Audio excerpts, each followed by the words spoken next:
सामूहिक बलात्कार करून दिशा सॅली यांची हत्या, आई वडिलांचा मोठा आरोप। आदित्य ठाकरे, सूरज पांचोली, दिनो मौर्यावरही गंभीर आरोप। मुंबई पोलिसांनी दिशाभूल केल्याचा दावा करत हायकोर्टात याचिका।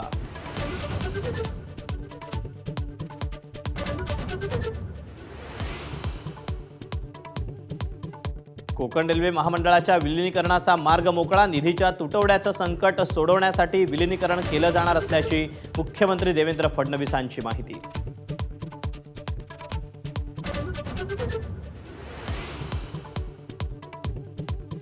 1 एप्रिलपासून मुंबई पुणे एक्सप्रेसवेचा प्रवास महागणार, टोलच्या रकमेतून होणार 5 रुपयांची वाढ।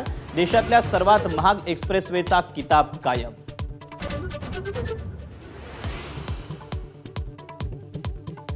केएम रुग्णालयाच्या गेटवरील इंग्रजीतील नावाला काळं फासत ठाकरेंच्या शिवसेनेचं आंदोलन, मराठीत मजकूर नसल्यानं शिवडी परळ येथील ठाकरे गटाच्या पदाधिकाऱ्यांचं आंदोलन।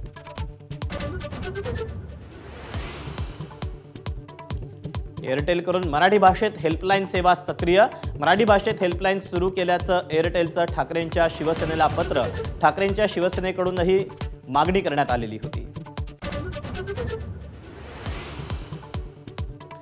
कोस्टल रोडवर अतिवेगानं वाहन चालवल्यास बसणार दंड, स्पीडगन कॅमेऱ्याच्या मदतीनं कारवाई, अतिवेगानं चालणाऱ्यांना तब्बल 3000 गाड्यांना बसला दंड।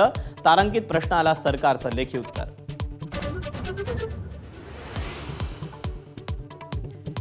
मुंबईत यंदाच्या वर्षी नालेसफाईसाठी अंदाजे 240 कोटींचा खर्च होणार, तर गैरव्यवहाराला चाप बसवण्यासाठी मुंबई पालिका घेणार एआयचा आधार।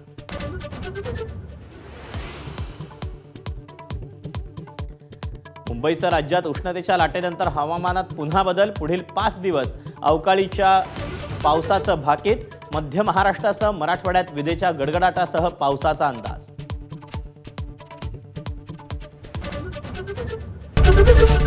एबीपी माझा, उघडा डोळे बघा नीट।